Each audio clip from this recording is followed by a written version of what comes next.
30 de abril de 1952. Una lluvia torrencial descarga sobre la ciudad de Málaga. Desafiando la tromba de agua, miles de hombres y mujeres se han lanzado a la calle. Muchos de ellos llevan a sus hijos en brazos intentando a duras penas cubrirlos del aguacero que no cesa. Todos caminan en silencio y muchos con lágrimas que disimula la lluvia detrás de un coche fúnebre. La masa de paraguas oculta gentes de todas las clases sociales que han acudido espontáneamente para saludar por última vez a quien todos los malagueños de un modo u otro deben algo. Unos le son deudores de su auxilio profesional, otros de su amparo económico, todos de su ejemplo constante y celoso de vida cristiana. Por eso nadie ha querido quedarse en casa ese día, a pesar de que la tormenta arrecia conforme se aproximan al cementerio. Una mujer hace un comentario que cobra fortuna y se extiende con rapidez entre la multitud presente. Claro, hasta el cielo está llorando porque ha muerto el doctor Gálvez. Muchos a su vez responden. Era un santo, un verdadero santo. Seguro que don José ya está en el cielo. Pero ¿quién era el doctor Gálvez? ¿Cómo pudo un médico de la burguesía malagueña suscitar tanta unanimidad tras su muerte?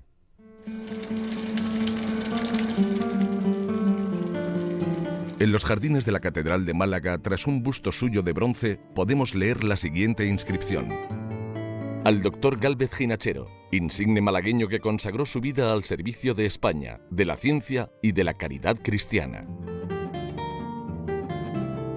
Estas inscripciones, como las de otras que jalonan varios puntos de la ciudad de Málaga, testimonian el profundo cariño que la ciudad le profesa.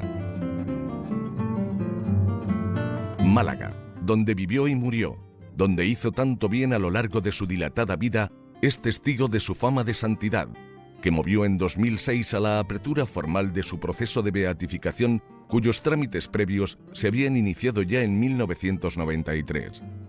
Desde ese momento, el doctor Gálvez es declarado siervo de Dios.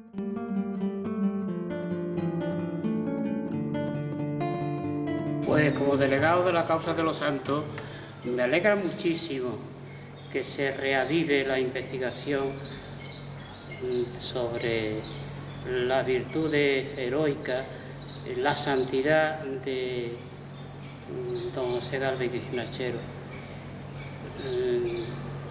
En su muerte y tras su muerte, pues hubo un sentir general en la ciudad de Málaga de que era santo, de que ha muerto un santo. Yo incluso siendo pequeño, con 12 años, que bueno, con 11 lo vi en el seminario y me impresionó su figura, su piedad, cuando en aquella fiesta de las Pigas iba sostenido por su hijo y un sobrino, y también cómo lloraba Málaga en su entierro. Yo lo vi desde el balcón del Hospital Civil.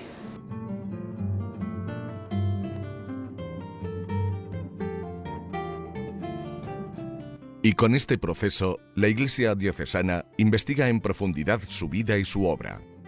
Tras él, si después de la investigación queda demostrado que ejerció heroicamente las virtudes cristianas, el obispo de Málaga elevará la petición a la Congregación para las Causas de los Santos de Roma, solicitando sea declarado beato a la espera de que se pruebe que Dios haya hecho un milagro por su intercesión. ¿Realmente era Gálvez santo? Es a la Iglesia a quien le corresponde declararlo o no. Lo cierto es que en la conciencia colectiva malagueña pocas personas suscitan una opinión tan unánime sobre la bondad de su vida. A continuación repasaremos los principales rasgos de su vida y su carácter, intentando descubrir por qué Gálvez trae a la memoria de los malagueños el eco de un trabajador infatigable y de absoluto desprendimiento. De esa manera, conociéndole algo más, podremos también imitar mejor sus virtudes.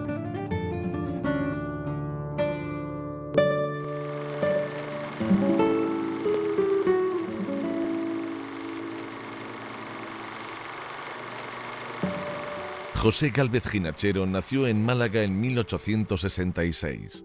En la ciudad había triunfado la revolución industrial de manos de las grandes familias burguesas, algunas de ellas con influencia en la política nacional, como los Larios, Loring, Welling, Cruque, Sáenz, Gros y naturalmente los Heredia, Manuel Agustín Heredia, El gran empresario industrial y comerciante de origen riojano se convertiría en protector de don José Gálvez padre, quien había arribado a Málaga en busca de fortuna y obteniendo del industrial un puesto de confianza en las oficinas del ferrocarril que unía Málaga con Algeciras.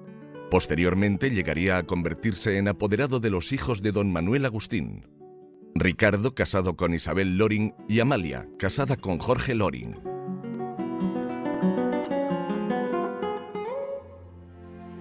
Ya con más dilatados medios económicos, don José Gálvez contrajo matrimonio con Carmen Ginachero Vulpius, una bellísima mallorquina de raíces polacas e italianas, muy inteligente y con unas convicciones cristianas a prueba de fuego. De este matrimonio nacerían 3 hijos, Carmen, Carlos y José Gálvez Ginachero. Doña Carmen Ginachero, mujer de recia personalidad, tuvo una influencia decisiva en la vida de su hijo José, que mantendría durante toda su existencia.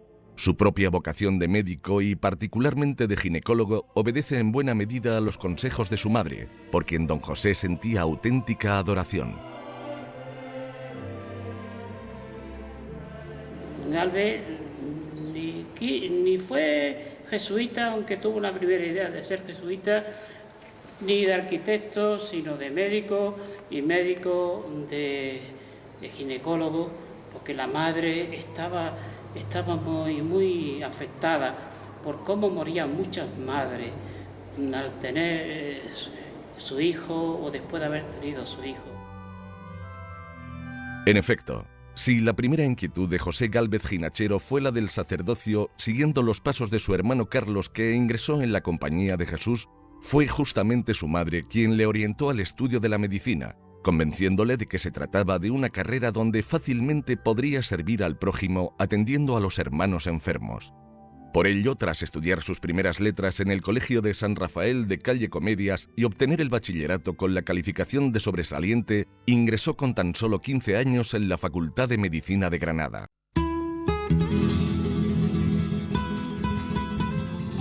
Allí fue forjando su ciencia y aquilatando su fortaleza física con la práctica diaria de gimnasia, costumbre que no abandonó ni siquiera en las ocasiones en que estuvo encarcelado. Y por fin, en 1888, obtuvo el título de médico, cerrando con alegría y con un punto de nostalgia su época estudiantil que siempre recordaría con cariño, como señaló más tarde en su libro de notas. Reza, reza por tus antiguos maestros.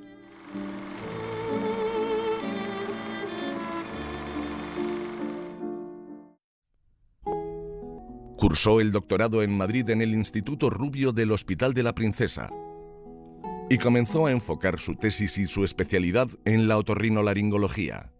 Sin embargo, nuevamente su madre influyó en el joven y prometedor Gálvez.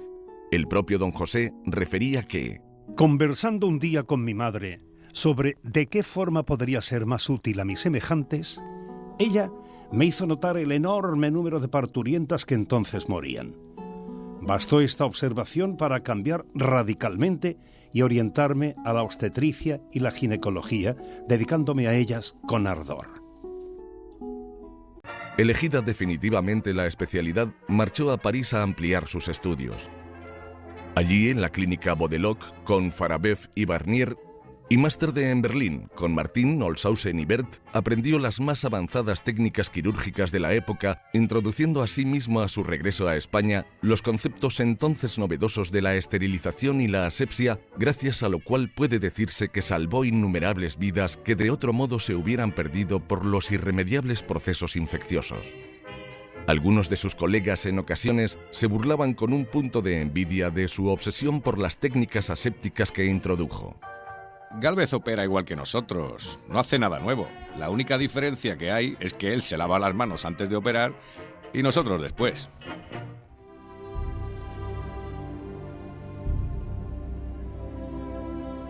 Gálvez realmente es un médico, quizá de los pocos médicos de Málaga, que se lavaba las manos antes de operar y no solo después de operar. Es decir, Gálvez descubre la necesidad de la asepsia que había aprendido en el extranjero para evitar tantas enfermedades y para librar a tanta gente, madres que habían tenido hijos, de aquellas fiebres puerperales en fin, y de aquella situación que llevaba no solamente más que a que el hijo muriera, sino que muriera la madre y el hijo se quedara sin madre.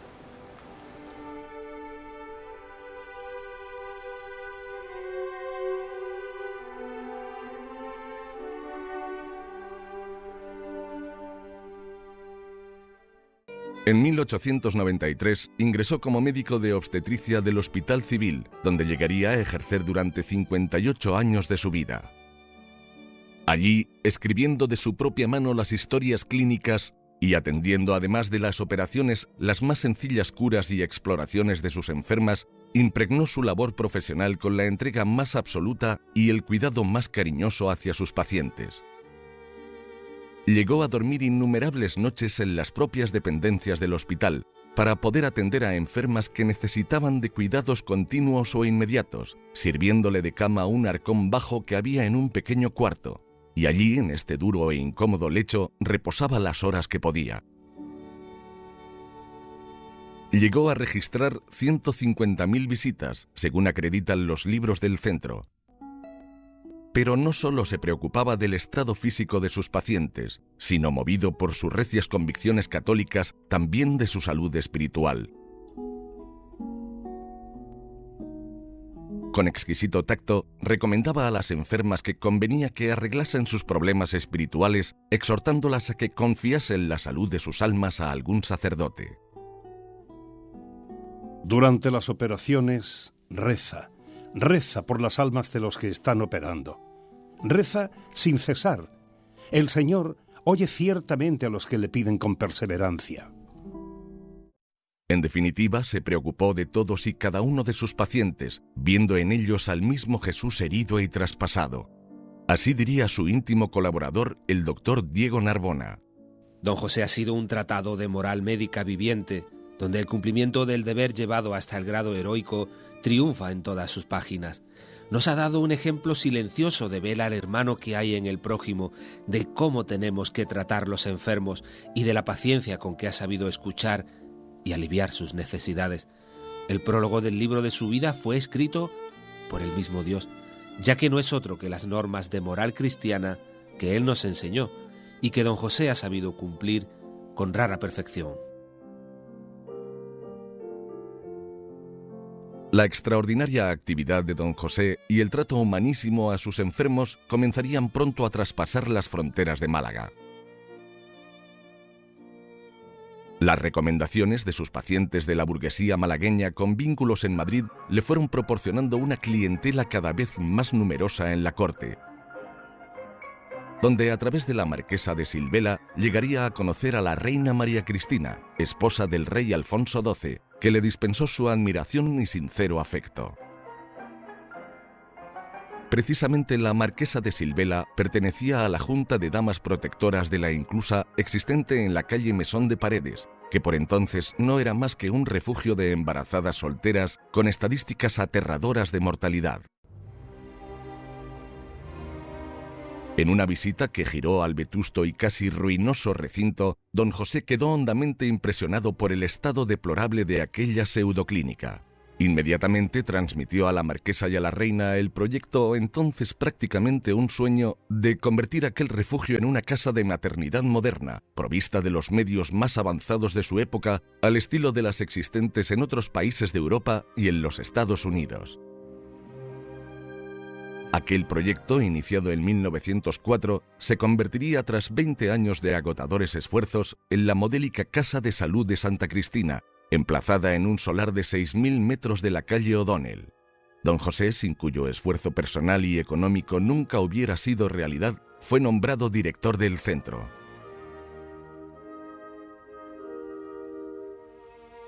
En él, además de la atención a las parturientas, comenzó a organizar, costeando sus inicios, la enseñanza práctica de matronas, como venía ya haciendo en sus clínicas de Málaga.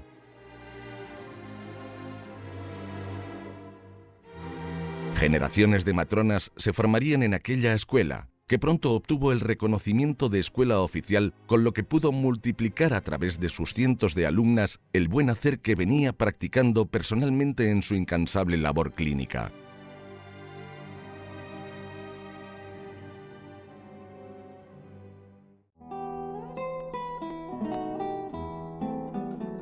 Su inagotable deseo de mejorar las condiciones de sus enfermas le obligaba a titánicos esfuerzos, y solo su buena forma física y recia salud le permitían llevar aquel ritmo incansable.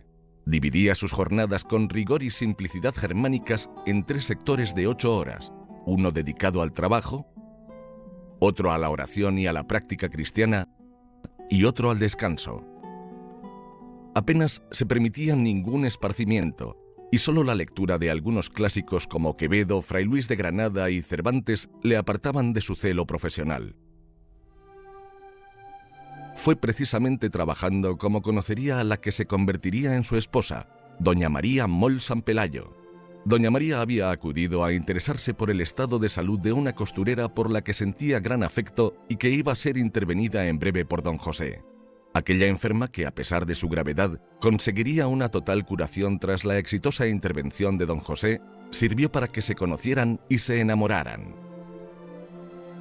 El matrimonio se celebró en 1904 en la capilla del Hospital Noble, convirtiéndose doña María en la compañera ideal de don José, pues le auxilió incansablemente en sus obras de caridad, poniendo al servicio de su generosidad de modo absoluto su propio y elevado patrimonio. Con doña María tuvo don José 3 hijos: María del Carmen, que casaría con Joaquín García Morato, aviador prematuramente fallecido tras la Guerra Civil; Josefina, que igualmente contraería matrimonio con un aviador, Carlos de Haya, que perdería la vida en la batalla de Teruel; y José, que casaría con Alicia Petersen Garrett y heredaría la vocación de su padre ejerciendo como médico ginecólogo. En su vida familiar también procuró don José Gálvez proceder de modo intachable. El padre de familia de dar ejemplo y servir de modelo en todo lo que sea servicio de Dios.